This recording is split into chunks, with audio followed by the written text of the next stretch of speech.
All right, try. When you don't move your joints regularly through full range of motion, you lose them, much like a door. Once you don't open that door for a period of time, it becomes a squeaky door. Don't become a squeaky door. Today's all about spine mobility. Move it or lose it. We're going to take a deep dive into why athletes train in certain ways and a whole lot more. We're back.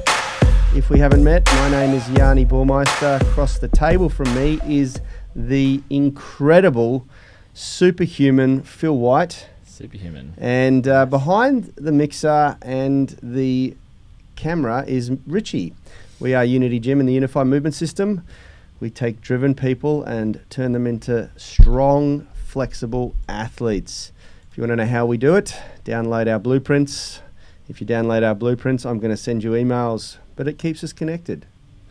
It's a beautiful thing. How are you, Phil?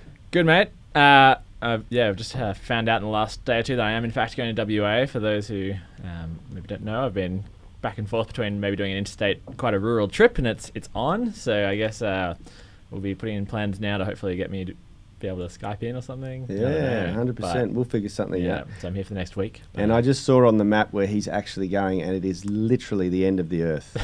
For those flat earthers out there, he's got 1 foot off the edge. Yeah. Be going real rural. So should be exciting. But here for next week. So keen for a good set of shows. If you're tuning in from the US or somewhere, Australia is kind of like the East Coast and the West Coast. And the East Coast is it's almost like one country and another country, because it does take it's kind of like America, I guess. It takes about 5 hours to fly over, 4 or 5, depending if you've got the wind behind you. Yeah. And but unlike America, where there's 330 million odd people, in Australia we've got 24 now or something like about that. 24 million, Yeah, not much going on in the middle. Yeah, that's right. Well, lots going on, but not many people. Yeah, that's right. So we'll get stuck into today. We're talking spines. Spines. Absolutely. Before we get started, how's Richie today? I'm pretty good. Yeah? Can't complain. Fantastic. Weekend.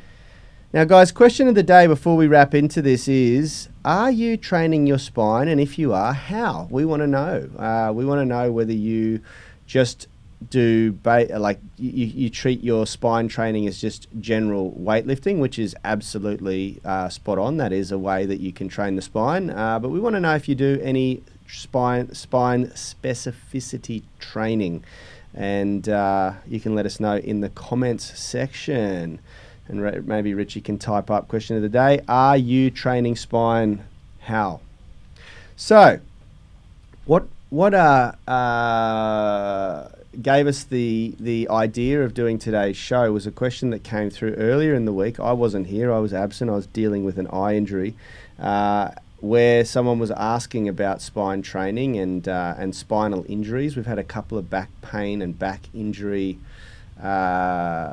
questions come through recently. And, one of the things that has perplexed me over my personal training career, which spans a vast period of time. I started as a personal trainer way back in 2004. I've trained probably quite literally thousands of people now, if you consider the amount of groups that we've done as well.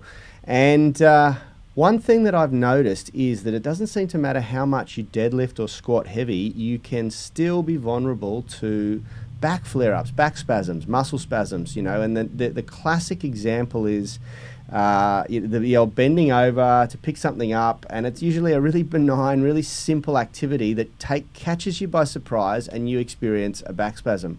And people often say, how is this possible? I can deadlift 200 kilos, And the reality is that spine, like any other joint in the body, it needs to move, and it needs to be loaded in lots of different ways. And we've created a really big problem for ourselves, and it's industry-led. We're taught as personal trainers that you should never break neutral spine, and there are neutral spine proponents out there like Dr. Stuart McGill, who we're well versed in his work.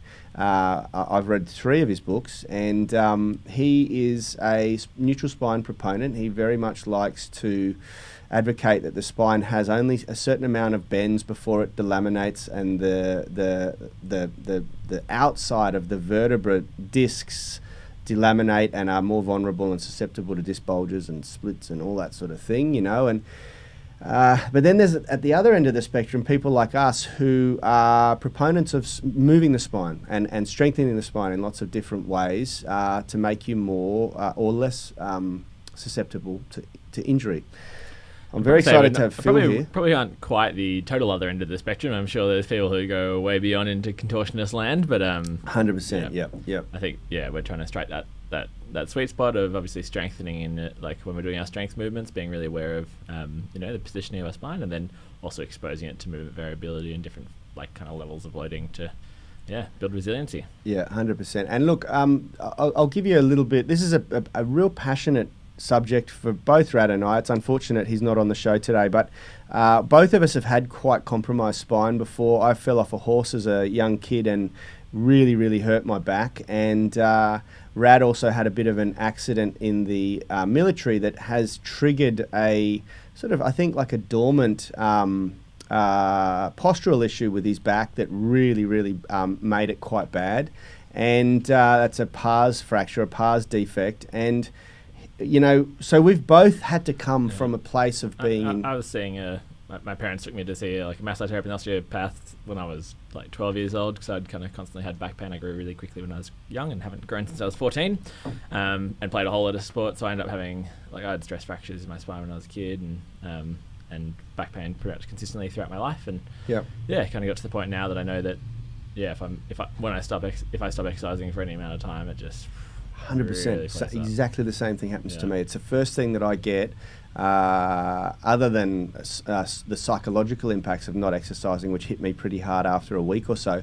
But if I abstain from exercise for more than a couple of weeks, my back starts to play up really badly. And, where I want to start this conversation off, because I spent the vast majority of my teenage years and my adolescence really doing what I was told by the people I was working with, that I could not go out of a neutral spine when I exercised, and that I could not do certain exercises like barbell back squats and barbell deadlifts. That was something that I was just told I'd never be able to do. And it wasn't until I bucked that trend and followed the advice of a friend of mine who told me that he can't explain why, but he's prescribed snatch grip deficit deadlifting, which is like the ultimate test on the lower back for rehabbing back pain and back problems. And he said I would just give it a try. And I had been taught this from the late Charles Poliquin also, but I just completely disregarded it then and thought he was an absolute nutcase. And then when I did it, I never experienced back problems again. And then since then have progressed to quite, you'd say, a strong person. I can deadlift over 200 kilos and squat the other day 180 kilos, So that's way above average strength, especially for someone who's come from a compromised background. So, there's this sort of concept of don't train the spine, but like even within strength kind of land, like you're talking about keeping very neutral for gym exercises, but from the physio standpoint, like I feel like sometimes my experience with having seen physios for back pain when I was a bit younger was it was so underloaded and under stimulated because they'd just be focusing a whole lot on these like deep core stabilizers, and you'd be lying there trying to stop yourself from weeing, but then you're kind of not sure if you're doing it right, if you're just sucking your belly in, like kind of lying there feeling like a bit of an idiot until you eventually say like, oh yeah, I feel it. Yep. Yeah. Just so Mate, little side note. Because my initial coaching and training was with Paul Check, and he was really huge on core activation and really specific core activation like that. And I used to test everyone's core by getting them to lie on a blood pressure cuff every time they came into the gym, and you'd see if they could move the needle by activating their TA. And I did that with everyone. That was like part of my assessment protocol. A lot of people I really respect do that stuff, but I think, and we were taught it in physio obviously, but I think it's just there's a spectrum for everyone. Like there's a spectrum of exercises that you can do to be activating the muscles around your spine, and that goes from probably the easiest end, those core activation exercises, and the hardest end probably loaded deficit deadlifts have got to be right up there. And I think so often people just go ultra conservative and just go right down to the bottom end of the spectrum and never kind of progress you up. And I think that's where the secret sauce is finding, like, kind of being able to, get on at the right point and progress up and not get stuck chronically underloading and then ending up, falling out of, like, if you're only there lying on the floor trying to activate your TA and you're not doing the activities that make you happy, then, like, that's the quickest way to fall out of an exercise habit that I found. And it's a really good way to create an injury identity for someone too. Now, I want to rewind a little bit. Why, you can explain in your best physiotherapist tone, why does someone who can deadlift 200 kilos, and I know you hate this language, put your back out, cause a spasm in the back by bending over and picking up a suitcase that's 20 kilos?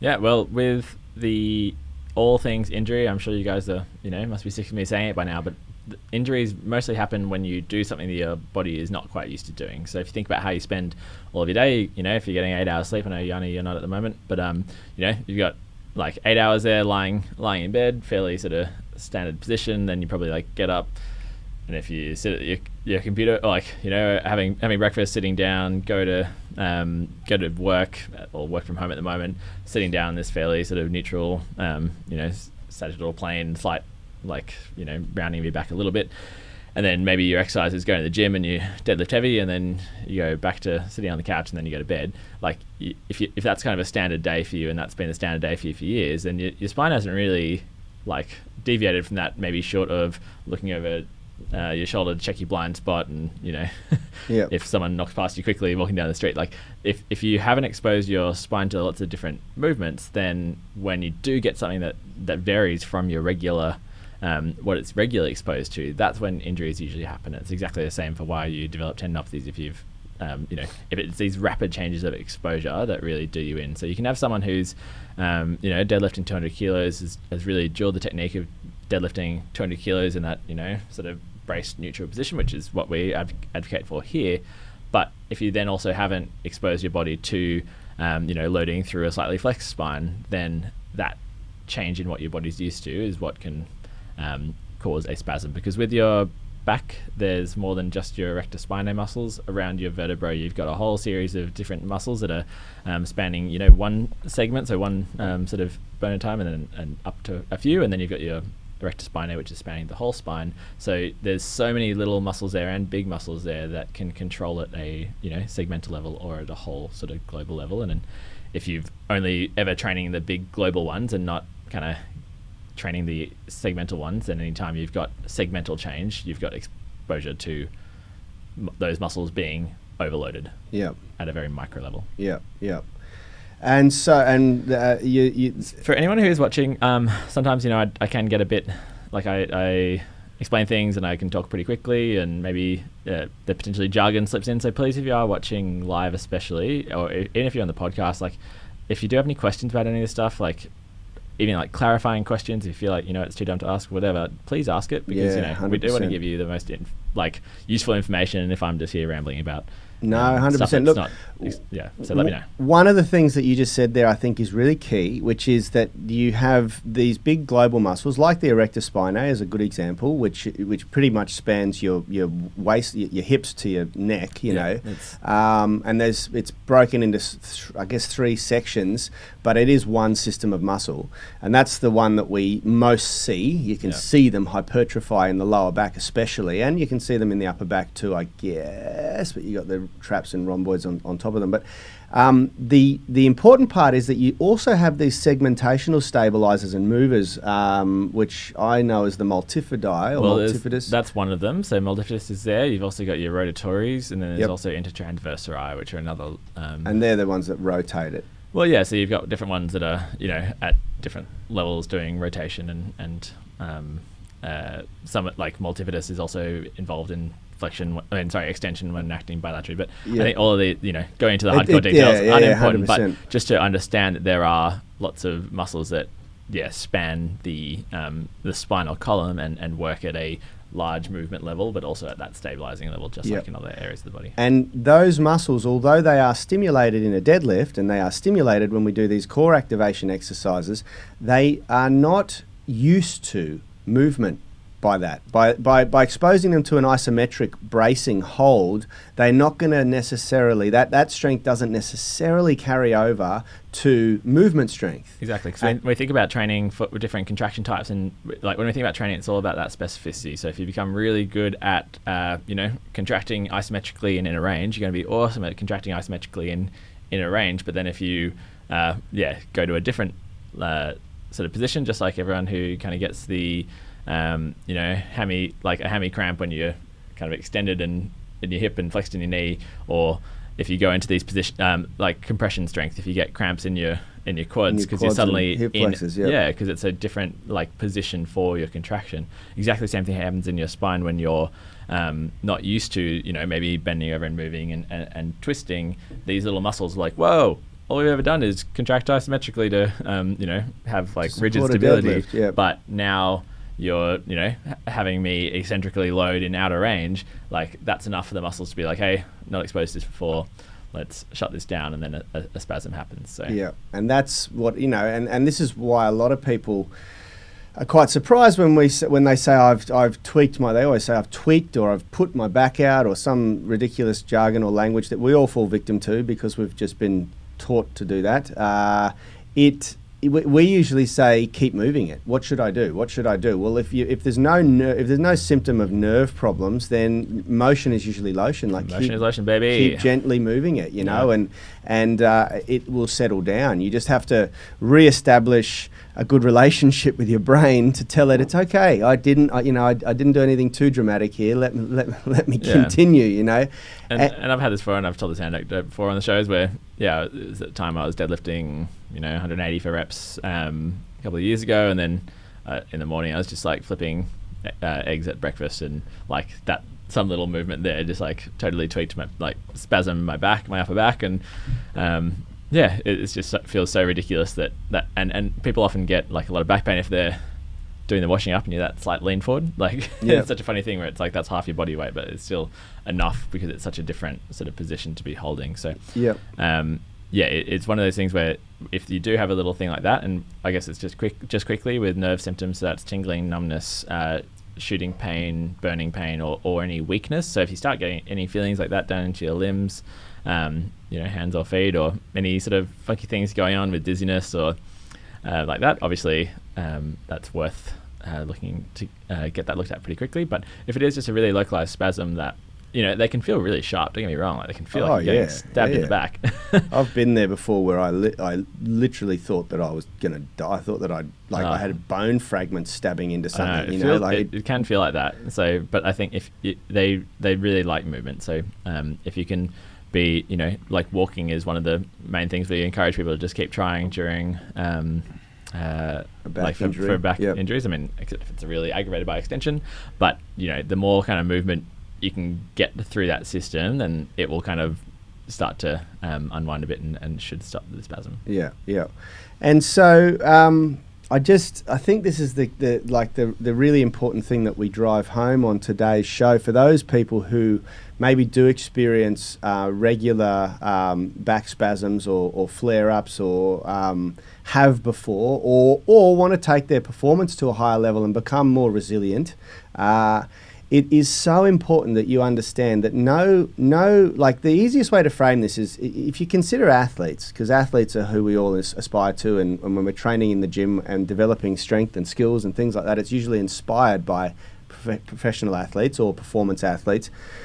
Think about the concept that no athlete will ever perform a feat of their physical capability, will never demonstrate their performance with a neutral spine. It's just no sport does it. Whether you're playing football or whether you're a power lifter, or whether you're Phil and I were even talking about Olympic lifters, who I was thinking like maybe they're the closest because they're more upright than power lifters, but they don't. They experience excessive butt wink at the bottom. Their spines are moving. There's just no way that you can demonstrate maximal strength and force and power and speed with a perfectly neutral spine. I mean, some of the positions, I get into in the volleyball court where I'm diving for a ball and like twisting and getting the ball up, like that's so far removed from, what I'd be training in gym. And I got really crunched in the surf the other day where I felt like I got tied into a knot and then untied and then tied into another knot Yeah. and spat out. Like some of the positions you find yourself in, you're like, it's so far, when you think about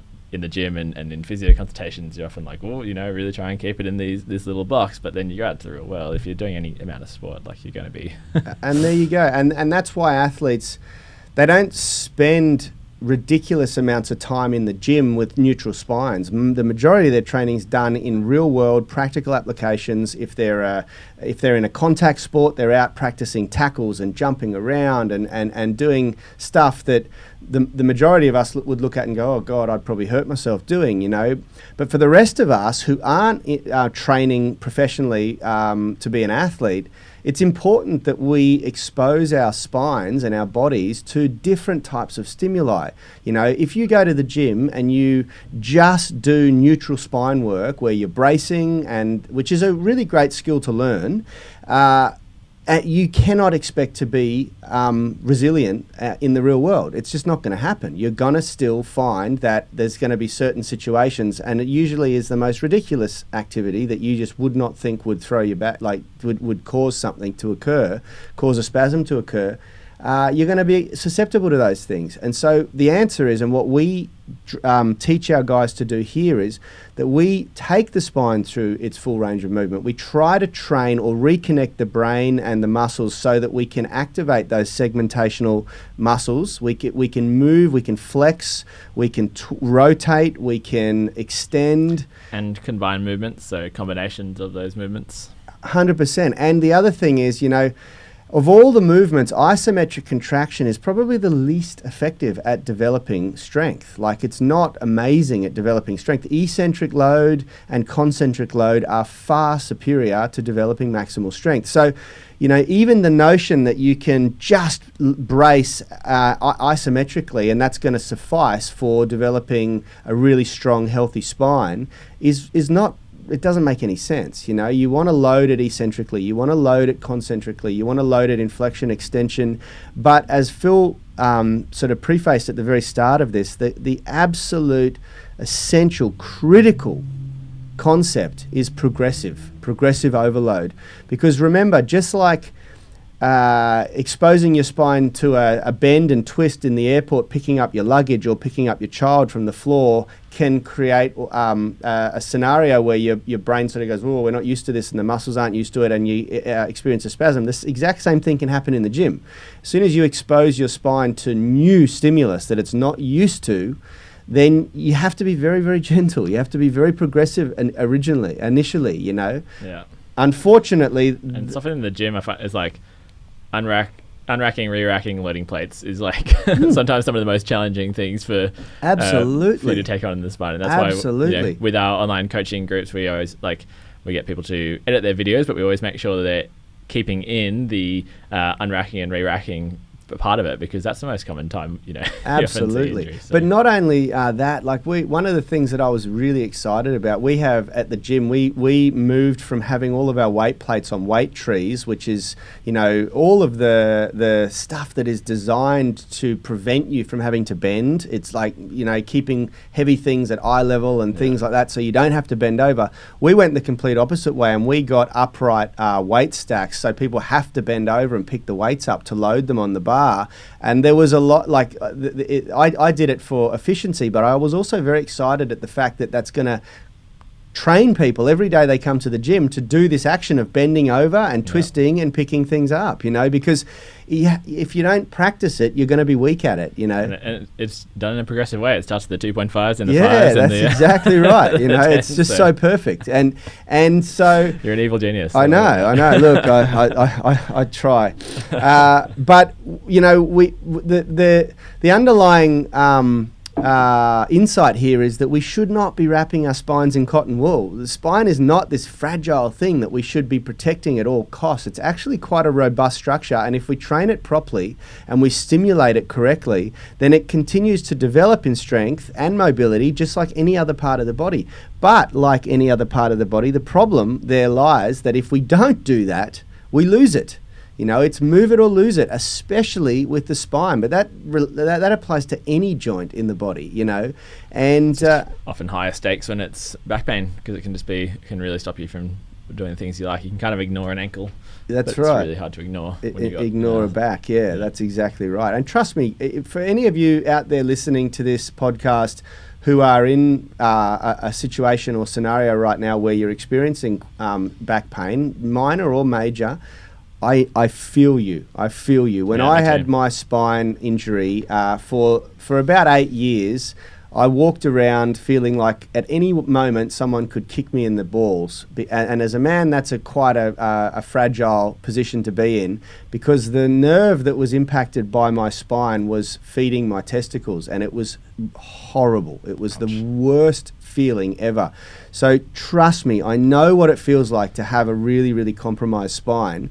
And but the problem was, for so long, I was told that was my reality and I had to deal with it and I shouldn't move it, because it aggravates it, and just medicate. The amount of pain pills I took through my teenage years was ridiculous, and it was always my limiting factor, and I was scared of lifting weights because of it, and it was just it's just so unfortunate that because of the severity, as you say, of what it feels like to have a spine or a back that's spasming, we wrap it in cotton wool and we're fearful of training it properly, and it's certainly not the recommendation around here at Unity. And just yesterday, a gentleman who trains with Richie, Phil, walked up to me as I was leaving the gym and said, he said 9. And I said, what's 9? And he goes, 9 kilos since I started. That's how much I've lost. And for 6 months, I haven't experienced back pain for the first time in my life. Wow. And that's something that we get told all the time. It's something very, very common.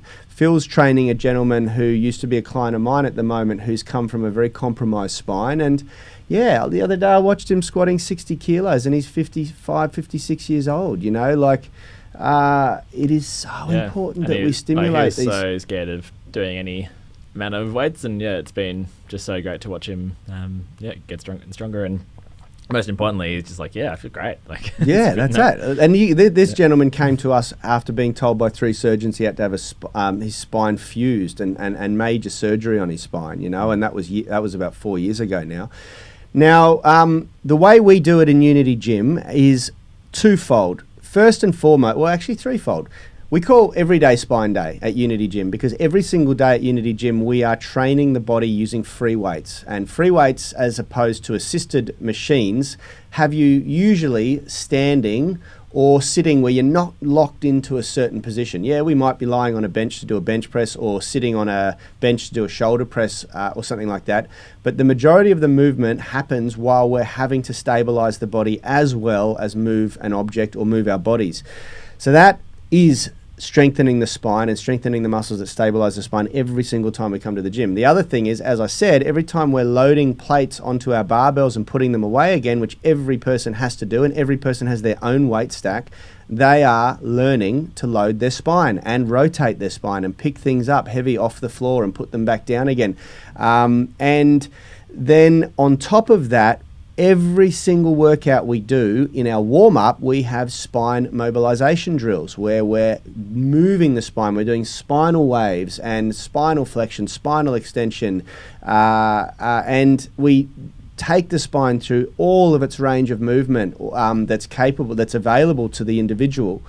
And then on top of that, for anyone who wants to take it further, we have our Spine Mobility Masterclass, which is a full-on progressive program that goes from very sort of easy, simple, I guess you'd say isolated movements, right through to loaded movements, where we're doing loaded Jefferson curls and things like that. And I think it's over about 5 phases of different programming, and so we have these 3 different ways that we get our guys to stimulate the spine, and it works very, very well. It delivers incredible results. It's a really, really successful way of doing things.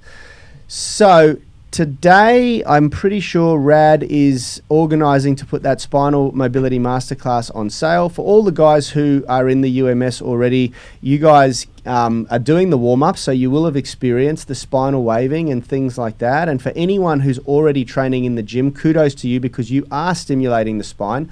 hopefully you're getting up out of the assisted machines and doing the big bang for your buck movements like the deadlifts and the squats and anything, single leg, split squats, step ups, things like that really help to activate core musculature and things like that. But I urge you guys to get the spine moving in all ways: spinal waving, flexion, extension. Do it progressively, do it gently. If you want to learn more about how we do it, you can grab our Mobility Masterclass, Spine Mobility Masterclass. It'll be on sale all weekend. And dive in, train the spine. Of the, like, with COVID, and one of the kind of worst outcomes, I mean, there's so many horrible outcomes with COVID, but I think just like the public health issues around being stuck at home are huge for mental health and for nutrition and for all sorts of things. But I think spinal pain is going to be one of the things that's just massive. Having heard a whole bunch of my clients who are working from home, lying in bed, working on a couch, it's just going to be a real less movement means more less incidental problems. Walking and just general movement throughout the day. So for those who are stuck at home, it's a great option for those stuck at home. Guys, we have to wrap up now and jump over to our weekly group coaching call on the UMS online coaching group. So that is it for us this week. It has been a great week because I wasn't here for a lot of it, but I have thoroughly enjoyed the last 2 days. We'd love to see some comments of how you guys are training your spine, even if it's just that you're going to the gym and doing your regular weightlifting. It just makes us feel good that people are getting that stimulation. And we will catch all of the Movement Mastermind, the online coaching guys over in the UMS online coaching Facebook group in about a minute. Thanks everyone for the great week. We'll see you next week. Health is about performance, not just body image. You better be willing to accept what you're going to have to do to get there. We'll start focusing on movement goals, strength goals, flexibility goals. When you nail that skill, it's there forever. The body image goal doesn't get you that far. It's the consistency and frequency that's going to get you there. It's not the intensity. There's no shortcuts to mastery and movement. Destination doesn't change overnight, but your direction will. The gym is not the place to beat up the body that you hate. It's the place to build the body that you love. We are the gym that teaches people how to move instead of just exercise, because we believe that health is about performance, not just body image.